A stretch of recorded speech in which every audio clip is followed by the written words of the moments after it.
Hello, friends, and welcome to Season 3 of Hops and Hedges, the podcast where we talk about beer, landscaping, and everything in between. I'm your host, Heather Gerard from My Landscape Artist, and I am so glad you're here. Hops and Hedges is proudly sponsored by ext.tech, and you're going to want to stick around until the end of the show for an exclusive discount code to use for their powerful CRM software and mobile app. Now crack open a cold one, and let's dig in.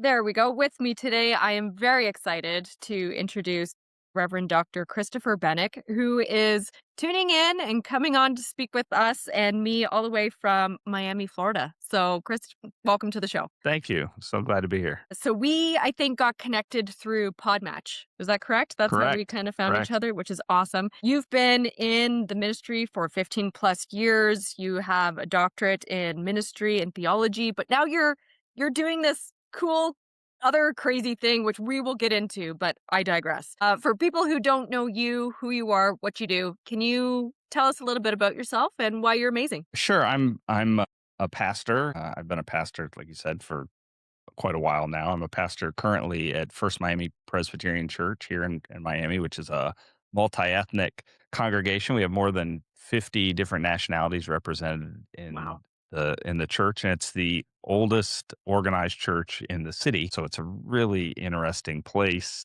Really keeps me on my toes. I learn so much from the people who are there and from all different parts of the world and have different experiences of the world. And then I also I help. I'm the CEO and founder of an organization called Co-Creators, and our motto is better people, better tech, better world. And so we actually do a lot of education and help organizations to think about emerging tech and how it impacts their organization. And so that's just a little bit. That's awesome. And I know from your website, you are a big AI guy.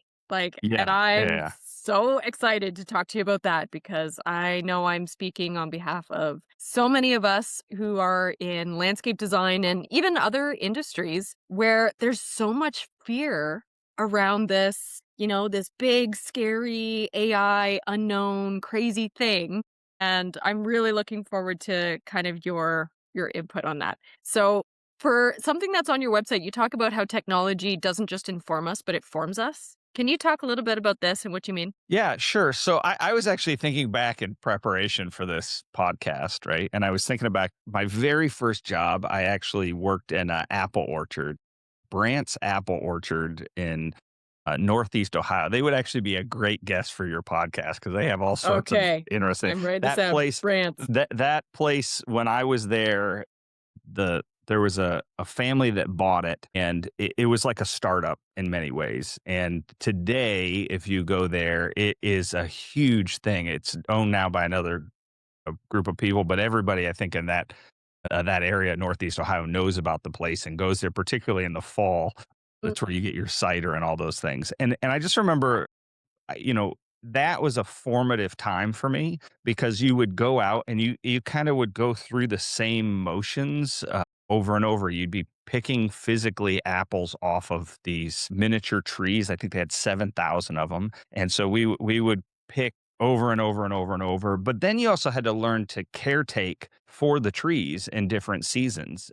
And there were things that I wasn't aware that you had to do that I learned over the time. One was if apples fell on the ground, you had to get those apples off the ground because they would create acidity in the soil, and it would eventually kill the tree. So if they fell and you didn't get them, and there were a lot of them, and they didn't have a lot of people, I was 13, 14 years old, and they had me there working.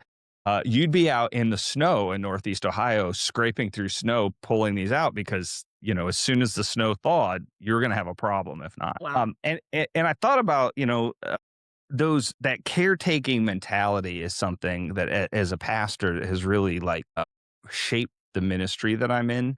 And it's helped me to really think about, because in the Bible, it talks about, I think the word's really been misused. It talks about having dominion over in the Old Testament. But really that word, if you look at it in Hebrew, is talking about caretaking. We're supposed to be divine caretakers of humanity and all creation, which actually fits right into the theme of what you talk about here. And so when we start looking at all of creation, we have to also understand that how we classify things in our head determines how we think about them. And so, for example, when I say artificial intelligence, most people they think of robots, or they think of, they think of these, but really AI is you're using AI all the time. If you have a cell phone, you have AI applications happening in the background all the time. There's AI as we're on this call. There's AI being used in the technology to help us to be able to do what we're doing. Right. Uh, and part of that is just the lens at which we look through things. So a while back, I kind of came up with this different way of framing how we understand ourselves in relationship to God. So, regardless of your religious tradition, 80 some percent of people globally believe in some version of God. And what I usually start with people is to say, well, are we recognize that we're not God, right? So, and if people don't agree with that, then I'm available for some counseling, right? But Right. but we recognize we're not God, and so in comparison to God, we're alternative intelligence, right? So we're not God, so we're something else, so we're alternative. So just like other animals, like I have a couple cats here at the house, right? They have a different kind of intelligence. It's not the same as mine, but it's in their species, right? And so once we start kind of looking at things from that lens, I think you can kind of start to look at it, because we think of artificial intelligence as digital technology. But if you get deep into information theory, you find that you can really code all matter in existence into ones and zeros. It's very matrix-esque, right? And so kind of taking the sensationalism out of that, if you think about the world like that, you actually can look at all matter almost as a digital technology. And I frame that as from my perspective, as a divine technology.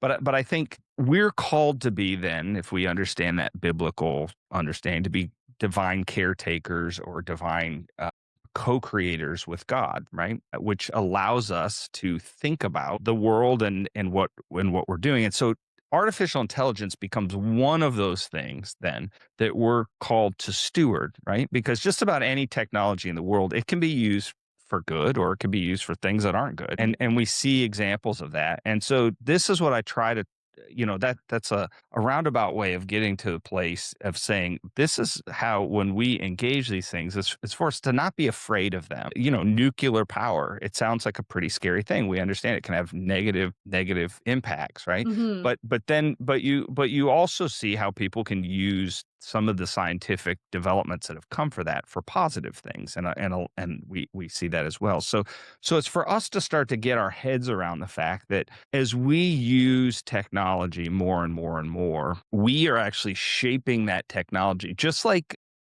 we would go and trim an apple tree, we would care for the base and the roots. If you had a problem with, you'd have to think about, how are you going to nurture this and help grow this. Technology is the same way. We've got to think about, how do we nurture the technology? And that's why when I say with co-creators, we talk about better people, better tech, better world. We believe a lot of that starts with actually nurturing people, right? Because if you get somebody who's constantly angry and they're going into the orchard, they're going to start throwing apples. They might chop a tree down one day, or just haphazardly break branches off, or do things that aren't helpful. But Yeah. if you have people that are actually cared for at that point, and they actually take kind of a loving posture then towards this, then we actually start to see how we can transform those things. Now, in addition to that, also something's happening to you. And I think this happens in horticulture, for example. When you're caring for something, you're not just caring for that thing. If you care for it and don't recognize the fact that you're actually being shaped by it too, right? So Hmm. this is, I mean, you think about people who take care of bonsai trees almost as a spiritual practice. And right. And part of that is there's a formation in that. There's a patience, there's an attentiveness to know, like, where to cut and where to bend and where to hold and where to, and so with technology, we have that same kind of formative piece. And with AI, we have to recognize that we're not just changing AI is also changing us. And Hmm. so for us to pay attention to the ways in which we're being formed by AI, some of which might be good and some of which might not be good. Right. And so I think that's the general place to kind of enter that conversation. And it's such an interesting thing because right now AI is still relatively new and yet it's very accessible to really anyone and everyone. It's not something you have to pay for, right? We have, even if you're just doing a Google search now, you get the AI and we didn't even opt for it, right? So, one of my arguments for adopting AI in my business is that it's here and it's kind of inevitable, right? What I struggle with personally is the amount of water consumption that AI uses. So, how do you approach this subject with people who are like, dude, like AI is using so much of water to keep these cooling plants going on? Yeah, so I mean, I think as we think through that, part of and so I wrote a book and it's called I have it. It's the Yeah. Church Leader's Guide to AI. And but you don't have to be a church person to read this book. The point of the book really is that's just kind of my tribe, right? So I'm Yeah. that's what I'm speaking to. But the reality of the book is it's not a prescriptive book. In other words, I'm not telling people here's what you have to do. Yeah. What I'm encouraging people to do is contextually in their own environment to to read the book, understand issues, because a lot of times people don't understand the scope, the depth, and the breadth of what we're talking about. I mean, AI is so pervasive. I was actually happy to see in the Pope's, and I'm a Presbyterian, but in the Pope's encyclical, he addressed warfare. Really important. People really don't seem to understand how much AI impacts warfare right now. And so super important thing for us to be thinking about, and particularly as we see relatively autonomous robots being developed by Elon Musk and Tesla, which are being promised like soon, which agree or disagree with Elon Musk on various things, right? So, Hmm. you know, I always compare Elon Musk to John Rockefeller. So John Rockefeller and Henry Flagler started Standard Oil in Ohio back in the day, and Rockefeller became the wealthiest person in the world. And they lived in this time called the Gilded Age, right? Where everybody kind of looked up to wealthy people because of their contributions to society until they realized how those wealthy people made their money. And Right. then they became called robber barons. So Elon Musk kind of went through this same thing. Elon Musk, when he bought Twitter, before he bought Twitter, everyone liked him. And once he bought Twitter, everyone kind of saw another side of him. And now, like, half the people like him. Right. And Rockefeller's, I think, the wealthiest person on earth until Musk came around. He and Rockefeller kind of took the same line of thinking, like, well, you know, not everyone's going to like you. So, you know, yeah, that's just what it is. Hmm. And that's the cost of doing business. But I think part of this is like understanding when Elon says he's going to do something, whether you like him or not, he He's does gonna get do it. stuff done. Yeah. He's going to do it. So you are going to see, like here in Miami, depending on where people live in the world, like here in Miami, we have Waymo, so driverless cars that are taxis. They're everywhere now. It is a very common thing for you to get a driverless car. You never see anybody in it. We have all down where our church is, in front of our church. We have delivery robots. They're like look like Star Wars R2D2 versions, essentially, and they're delivering people's food. And well, I mean, every once in a while, I got to go out if there's a pothole or something and pull one out of a pothole so they can keep going. You know, like so. So there. I mean, this is a real reality that we're dealing with at some point, and Yeah. you know, and part of us to just start to understand how all inclusive this becomes. It's not something we can hide from. So when you talk about water, for example, I don't know that I should be the person pontificating on that.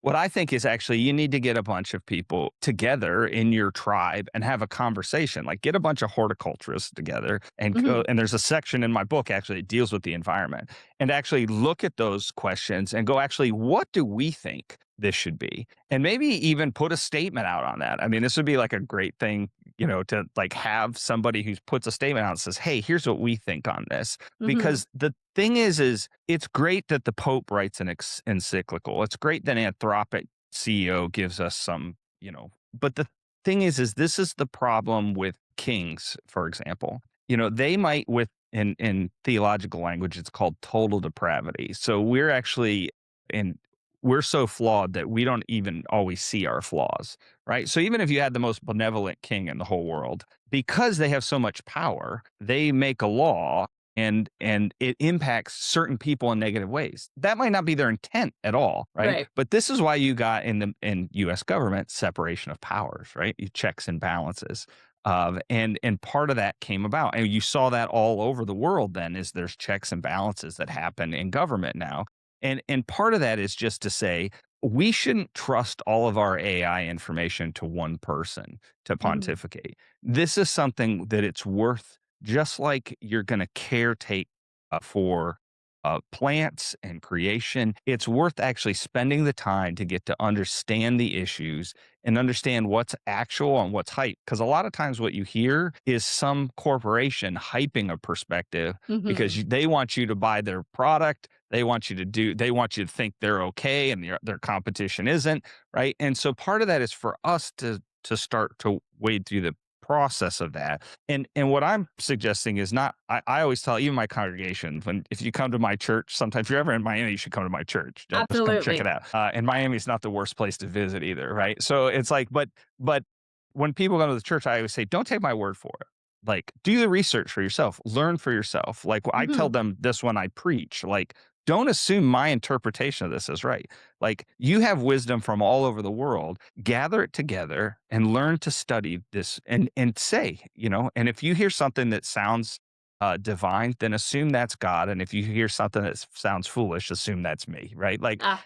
so on the issue of water, I'm not sure that I have a prescriptive thing. What I would say is technology, depending on who you talk to, like if you go and talk to Microsoft, they're going to say, well, that issue is not a big as issue as people say it is. And I know that because I've sat in the Microsoft headquarters and that people have said that to me. And Mm. they have, and what I will say is technology, and this is important for us to keep in mind, is technology when it starts out is always pretty rocky. So the example I would give is an iPhone. I'm like an emerging tech guy. I'm not an early adopter. So you will never see me standing outside of the Apple store when the new iPhone comes out. For me, that's for like 15-year-olds to do. And then they can play with the phone because they have way more time than I do for the next 6 months. And they can figure out all the problems with it, and Apple will fix it. And then I'll buy it later once all the bugs are out. All new emerging technology has bugs, right? Mhm. And they have to, and sometimes those are systemic issues that we have to develop solutions to. But this is actually why people in your field and who would be listening to this podcast are so important is because the goal here is don't put your head in the sand on this. Be aware of it, start to engage it, start to look. And that's why like even my book is written for someone who doesn't know anything about this because I had in my church, so where my church is it's in Brickell in Miami. And if you've not been to Miami, Brickell is considered the southernmost Wall Street. It's the finance district. And during the pandemic, it became this kind of tech hub. So all these big tech magnates and billionaires have moved to South Florida. And I have a lot of those people in my church. And so people work for Google and they work for Microsoft and they work for Meta and they're in the church and they'll come to me and they'll say, and not giving a particular company example on Yeah. this, but they'll come and they'll say, hey, pastor, this thing's happening at work. And I don't really think this is ethical. And I'm not really sure how to address it, but I don't want it to go the wrong way. So can you help kind of coach me up as to like how I might be able to peaceably talk about this and show them it's not just not in their best interest. It's not in anyone's best interest. So that we can kind of move it the right way. So I got a bunch of our people together and we had like 30 people in Lent before Easter. And we went through parts of the book together. And again, I had other people moderate the sessions and they went through and they discussed, but it was so surprising the answers that people came out with because they're so contextually driven. So I have a woman who's an architect and she was explaining how now she uses LLMs like ChatGPT or Claude from Anthropic. She uses those really to help her really as a co-creator to help think through the process of how she's going to develop things. And part of what we talked about was that's great, but understand the inherent biases that come with that. So, Mhm. for example, if you're using like when I use ChatGPT for to help with theological things. I might be writing something and I'm using it to aggregate a bunch of information, just like Google does, right? But I can see its biases because I'm trained in my field, and I'm like, oh no, we're not doing that, and so I have Mhm. to kind of go back and forth with it. And those get more complicated the more you pay attention to the details. So there are biases that are kicked in because, for example, if it's aggregating information, it's aggregating a lot of times information from heads of businesses that tend to be white guys. Well, Yeah. that isn't taking into consideration all the other viewpoints that need to. So in a church like mine, where I'm wildly the minority, as a white guy from Ohio originally, right? The congregation conversations become very rich, but very different than some of the assumptions that they see on ChatGPT, for Mhm. example. And so this is why it's really important for people contextually, like in their own tribes, to be engaging this, because as you're engaging this and as you're using it, you're actually forming the engine, Yeah. right? And so trying to give people opportunity, and that's a huge one. It's like a lot of people don't have opportunity to do this. It's Google is free. ChatGPT, different levels of it aren't, right? Yep. So it becomes prohibitive. So all of those things are really become important in thinking about framing how we do it. But I would say, on the front end of a technology, it's really important to remember that there are things that are going to have to be worked through and improved on. And voice now helps to aggregate a process that more quickly helps solve big problems. So I believe that we can use technology to fix problems. Because if you think of everything as technology in some way, divine technology, well, then we're effectively doing our stewardship and our co-creating and our caretaking, right? Mhm. But we have to identify those problems, and we have to be clear to say, well, here's how we're going to address them. We're not just going to put our head in the sand. We're not going to act like it's not a Right. problem. We're going to Mhm. address. Yeah, and that's certainly something that comes up a lot in the conversations that I'm having is, I tell people that I'm using ChatGPT to brainstorm, different offerings for my business, for example. Or I had ChatGPT look through my website to do an inventory as to what's working, what's not working, make some recommendations, and people right away saying, "How can you call yourself an environmentalist when, you're wasting all of this?" And I said, "Well, I'm helping to shape this technology. So by using it Yeah, now, I am hopeful and I am an optimist. So there's that. yeah, But I'm an optimist that this will work out because the technology is here and people are using it. And I think we're going to be forced into finding a way to make it work. yeah. And Well, I there's don't there's I don't and have the numbers, right? I don't know how much water it's using. And I know right, the numbers right. are out there, but that's not my wheelhouse, right? So, Well, and that's the other thing. It's to remember that there have been plenty of people who have resisted technology. Typically, those people lose, and what I mean by that is their views get pushed out, and the technology continues. right. The opportunity you have is to shape it. So, like in theology, I talk about three different kinds of theology that we see. We see escapist theology, which means the way that formulates in the church is people say, well, it's we're not going to live here anyhow. We're going to heaven, and Jesus is going to come back and fix everything. I don't think the New Testament says that at all. By the way, I actually think if you have a read. Like people who are scholars, like N.T. Wright, biblical scholars, they talk about how we don't really exactly know.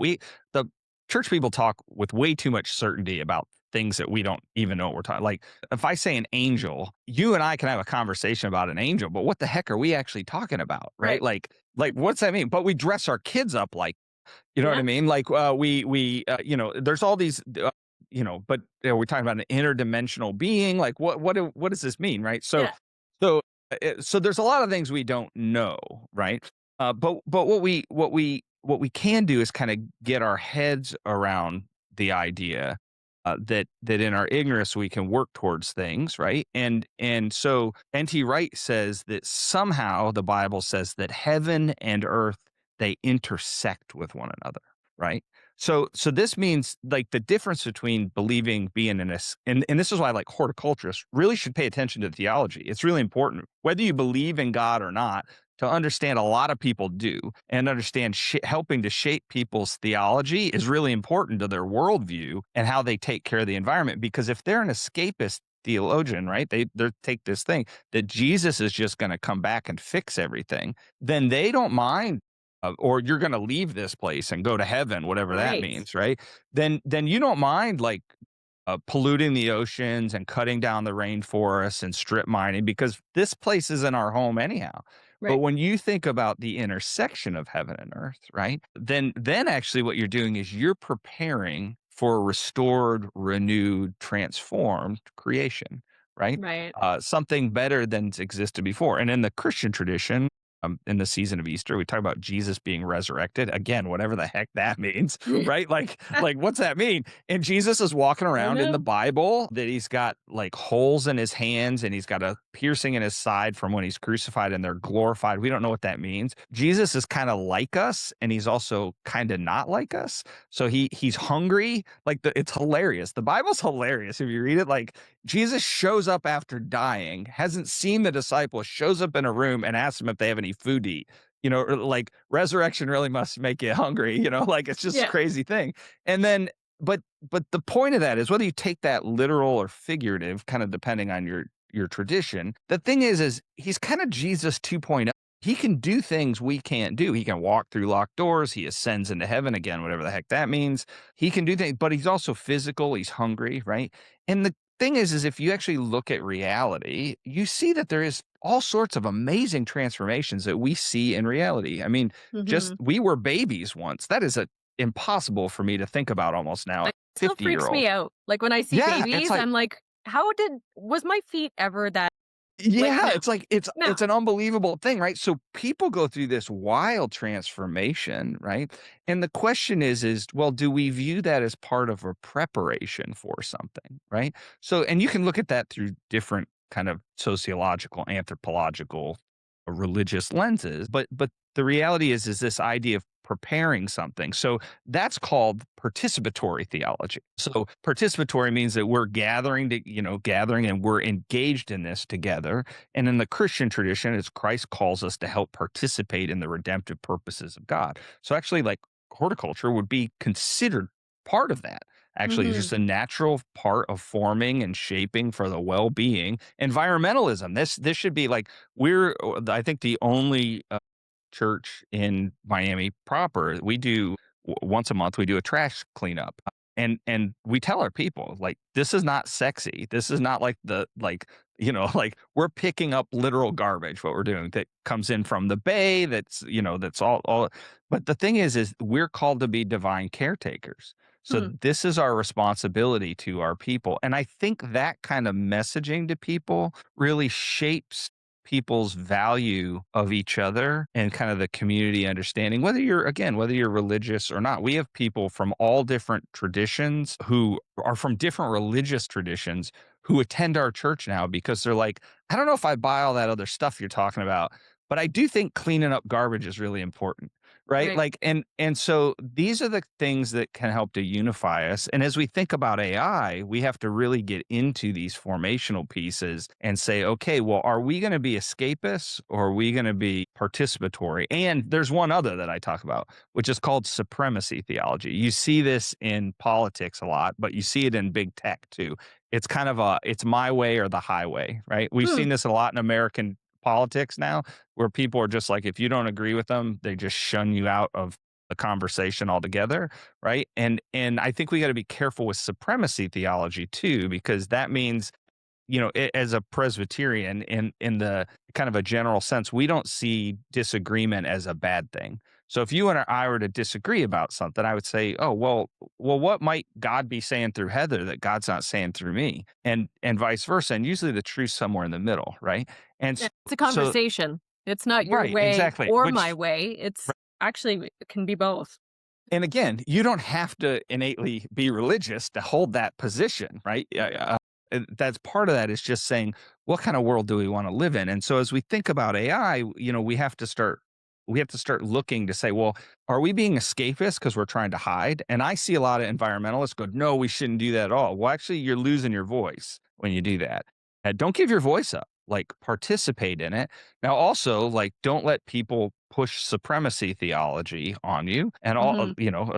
a view that's supremacist, or don't create one that you just say, well, there's no wiggle room at all on this, because there's usually wiggle room somewhere, right? There's usually Yeah. more than one way to do something, one way to approach it. And so the goal is how do we step in those directions together and help to make things better together. Yeah. It's funny because I don't really have a word or a title or a name for what my belief system is. I haven't bothered to look it up, right? But there was two things that you said that really resonated with me, and that was this sense of that we're all sharing in this current reality together, right? So this idea of being unified and interconnected and participating in the present, right? I don't know what came before, and I don't know what's coming after, but right now we're here. Like in this very moment, I'm speaking with you because of Zoom and computers and technology. It's allowed us to have this incredible conversation, right? And I'm present for it. But I also feel like even across I'm in London, Ontario, you're in Miami, Florida, and I feel connected to you. Like there's this sense of interconnectedness that I can't explain to people that I don't know, but we're all here. So can't we just participate and make it the best we can with what we have, with what we know, with where we're at, you know? Right. Yeah. And That's part it. of that too is then also it's also, I would say, it's really important in a digital age too for us to understand kind of what the outside influence is on us, right? So the easiest example of this is like if you go on your cell phone and you go on social media of any kind, you're going to get AI is going to pitch something Inundated. to you. Right, right, and isn't it crazy how you mentioned that you? I love this. It's like I mentioned it. I think it was literally I think it was a garden tool once and, that Yep. I never mentioned before, and then all of a sudden it's in my feed, so it's absolutely listening to me, right? Like Yeah. it knows because I didn't even do a search for it. Yep. It's listening to what's going on. So the thing is to say, okay, well, how am I shaping that feed even? Like, what am I going to let it take me down the rabbit hole on, and what am I not? What are Yeah. good boundaries for me as a person? What is healthy? That's Hmm. different for every person contextually, Yeah. right? Like, I shouldn't say, oh, well, Heather, you should only be on this many, seconds or minutes or hours a day. It's different. Like, and Yeah. if somebody works in advertising, they're gonna be in social media a lot more, and they're gonna have a lot of a different thing. But part of that is to say, well, how are we being shaped by that? And to understand too, like I wrote an article a long time ago about how Facebook's algorithm encourages you to fight because Facebook it'll give you something that's it just gaslights you just enough that you stay on the page. Right. It's not about having you win or lose. It's Yeah. about keeping you there because they can sell you ad revenue, right? So the question is was that the kind of social media that we want the world to have? Because to Hmm. your point, this is great. Like I think most people acknowledge like Zoom becomes this wonderful tool. We're able to talk to people and particularly as the world becomes more global and our family and our friends live all over the place. To be able to talk and to communicate, technology is fantastic at that. The question is then, when we're using it in other ways, how are we allowing it to shape us? And how are we choosing to say, yeah, that's not going to work anymore with me Yeah. because I'm just not going to put my time there. Right. So I don't know I how many found like, times, like usually it's Facebook, right? Where you see something and you just know like that it's trying to trigger you.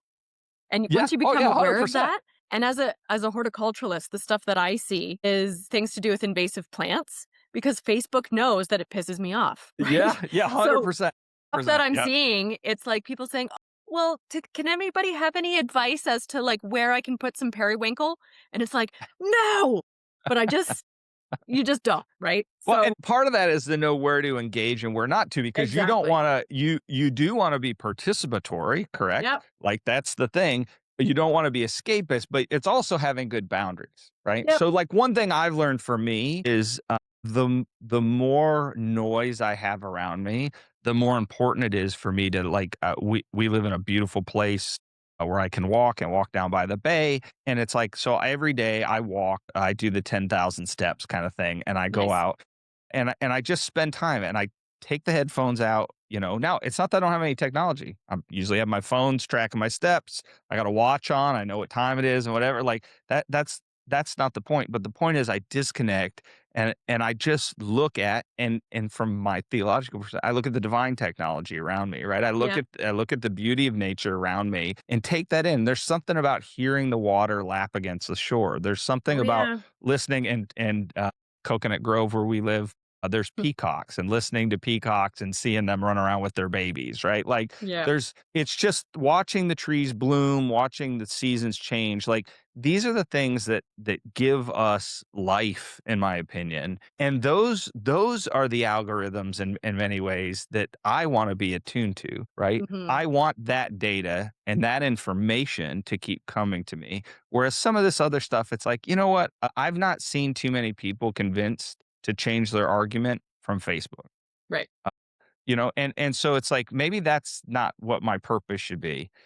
Maybe actually I should be seeking wisdom from this wonderful environment that I believe God created, and that we get to enjoy and care for, and seek what I might learn from that, right? And so Mhm. those are two different kinds of algorithms potentially, but it's choosing one that gives me joy and gives me peace, and I think long term gives us wisdom.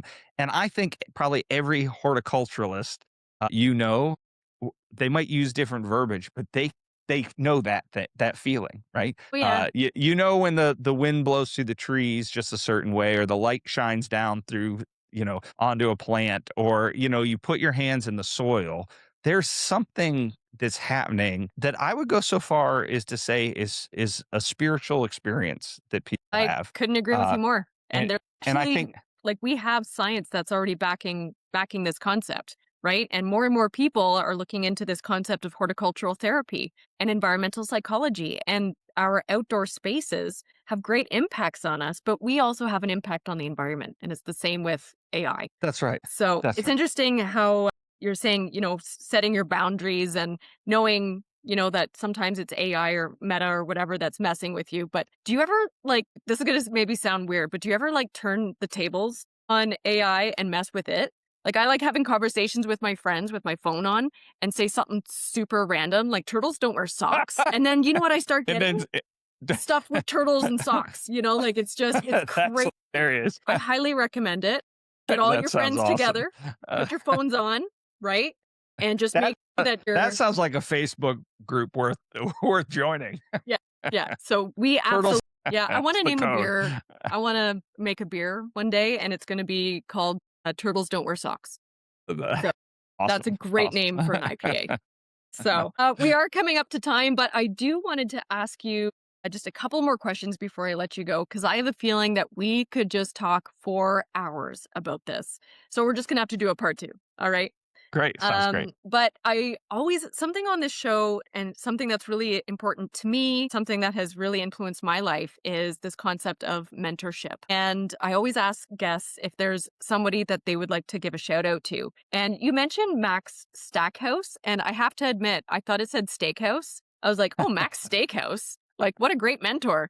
But can you just tell us a little about Max Stackhouse and how this person has influenced you? Yeah, Max is deceased now, but he was such a great influence on my life. He was a professor at Princeton and Princeton Seminary where I went. And my first encounter with him, I sat down and he asked me about me, and he just listened. And at the end, all he said to me was, "You sound like a Princeton man to me. I'll see you next fall." And I ended up going, which I grew up in a trailer park in Northeast Ohio. So thinking I would ever go to a place like Princeton Seminary was a pretty long shot for me. Yeah. But Max had this. He and his wife Jean had this deep heart for people, and there would always be students from different parts of the world that couldn't afford to go to school. They couldn't pay the room and board, for example, even though they might get a full ride on their tuition. And Yeah. Max and Jean would always have a student who would be living in their house and they wouldn't make a big deal about it. And they had these great conversations between theology and the arts. So their daughter ended up becoming Yo-Yo Ma's tour director. And they started this thing in the Berkshires called the Berkshire Institute for Theology and the Art. And they would have these artists and musicians. So they would have like Bobby McFerrin, and then they'd get these presidents of seminaries, and they come in and they have these wonderful conversations. And my wife is a classically trained soprano, and I was studying with Max, and they would have us up for these, and we were kind of like their proteges, Mhm. but they just were so intentional about showing us a grace that we didn't earn in any way, shape, or form, Hmm. right? There was nothing we had done, and I just think it's so important for us to show grace to people that they didn't earn. That's what grace is, right? It's like from a theological standpoint, God gives us grace. We don't do anything to earn it. It's just Right. we show people out of a spirit of love, of care, and I think it's so important that we do that because that gave me hope. And there were things that I would like. I had my thesis actually that I was really just struggling to write. I don't know what was going on with me. I just couldn't get it out, and I was way behind. I went into Max's office. He called me, and I was like, "Oh, I'm gonna get it." And I Hmm. don't know how he did it. He like Mr. Miyagi'd me or something, but he Yeah. he went in and just said all the things to me that needed to be said, and I left so inspired that I went home and I just worked nonstop on the thing, and I ended up winning the prize for religion and society at Princeton for it. And but it wasn't because I had it all together. It was because he had a way of like unlocking in me the Hmm. thing I didn't even know I had. And I think it's so important when we see other people's to just affirm the beauty that is in them and to affirm the things that we see because sometimes that allows them to unlock that thing that they didn't Mhm. know they had. And Right. so I've always been super grateful to him and his family for the care that they showed to us. That's really important, this idea of grace. And I know this is something, it's not just been on my podcast, but lots of people are talking about it. Is that one thing that a lot of people struggle with is this concept of being enough, right? And God grants us grace. And you That's don't right. need to deserve or do anything to deserve grace or feeling you are enough, just enough as you are. And I love how when you were talking about, you can say or see something in someone and unlock something in them. But I think more often than not, I think a lot of us are good at that.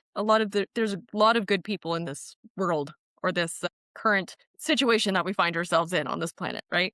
But what we're not very good at is granting ourselves grace, is granting Right. ourselves that self-love. And I know just this week, I know personally I've had two very rough weeks. And a lot of it comes down to that lack of self love. Like I was saying things to myself that I would never say to a best friend, that I would never say to somebody I love. So then why do we self sabotage? Why do we tell ourselves, you idiot, I can't believe you did that. Oh, look, you let somebody else down. You're such a disappointment. It's like, look yourself in the mirror and tell yourself it's okay. It's okay to not be okay. Okay. Yeah, and it's also it's so important that we surround ourselves in community that helps us to do that Mhm. when we're not able to do it. Right. Because I have somebody who lost a family member that I was talking to recently, and they don't have words, and just to say it's okay to not have words. It's okay right now to like just to be, Yeah. and for people to not feel the pressure that we put on ourselves because sometimes we just need permission to live into our fullness of being human. And I Yeah. know that sounds a little strange, but we put those restrictions on ourselves. Absolutely. We do And it to so ourselves, yeah, right? And there's yeah, this idea of it's okay to just be. And I like how you said that. I have an image somewhere on my vision board here and it says, "Are you comfortable just being?" right, Not right. being something, not being something for someone else, not being productive, right? That's Just right. being. That's right. That's Just right. just being. There's a really great book called Don't Just Do Something, Sit There. And Yeah. it's a Yeah. really great book. I think it ties in with Buddhism, but it's a very quick That's read, but it's a good read. So that's kinda how I feel like my walks are, yeah, It allows me to just, like, whatever else is going just on, walk it's just, and be present. So and sometimes that's a time of prayer for me, sometimes that's just a time of just being, being.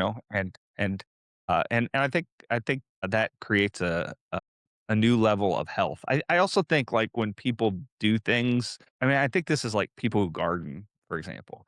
Sometimes the thing is not about the thing. Oh yeah. Right? And so and we find this, like, we play, games with students at the thing is never about the game. It's about what the game allows you to then the conversation you have because you're preoccupied doing something else, Right. or allows what if you're like, it's not about the walk for me. It's about what Mhm. the walk allows me to kind of release and be as Mhm. opposed to like trying to hold everything all the time, And right? what it right? Right. We And talk about that's unlocking things in it's a others, different but thing. It's a yeah. different thing for different people, right? But to have that and to be comfortable in that. Yeah.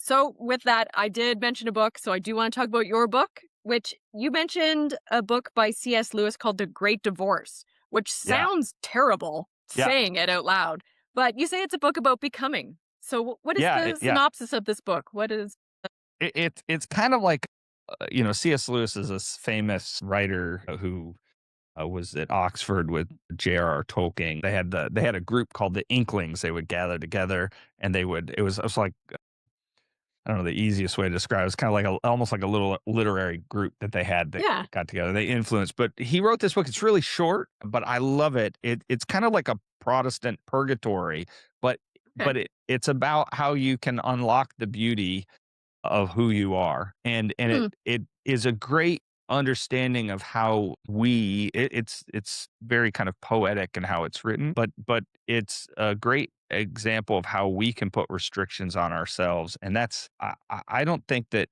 I think God's plans for us are always greater than our own. And I think God's dreams for us are always greater than our own. And a lot of times we have such a low self-image that we're afraid to do these things. It's like think of the things we're doing technologically. I think that's the beginning. That's like just the very beginning of like I think we're actually there are so many things that we're going to be able to do. And I think that's the case because God loves us and ultimately trusts us to be these divine caretakers. And so the Great Divorce, C.S. Lewis has this wonderful way of talking about and he uses a perspective of somebody who's kind of going through this, but how there's other people kind of putting limitations on themselves. And Hmm. in the end, there's this kind of beautiful image of people riding into the sunset, and meaning essentially riding closer to God Okay. is the verb. And so it's something I think people would enjoy, but it's something you got to read and experience. But it's small and kind of a classic book. Okay. Appreciate the book recommendation. That's Great Divorce by C.S. Lewis. I am definitely going to check that out. Chris, it was great having you on the show. There's so many things we didn't even get to talk about today. So, like Miami coffee, right? Yeah, So, yeah, but yeah. we're going to save that for next time. Your website is Christopher Bennick, BENEK.com. So that's the best way that people can look you up or ask you about you. And I wanted to thank you again so much for taking the time with me to talk a little bit about everything today. Yeah, it's been great. So thanks, Chris, and I will see you around. Blessings. Cheers. That brings us to the end of this week's episode of Hops and Hedges, hosted by me, Heather Gerard of My Landscape Artist. Now, before you go, here's a quick word from our sponsor, ext.tech. In today's fast-paced world, landscaping businesses need modern tools to keep up with constant change, and that's where EXT comes in. EXT is transforming how landscaping, snow removal, and construction companies manage their operations. Using streamlined client management, real-time financial insights, and a modern mobile app your team will actually enjoy using. And with flat-rate pricing, there are no surprises, just clarity and control. If you're ready to revolutionize and grow your landscaping business, visit ext.tech to learn more. For additional savings, use the code HOPS10 at checkout, or just tell them that Heather sent you.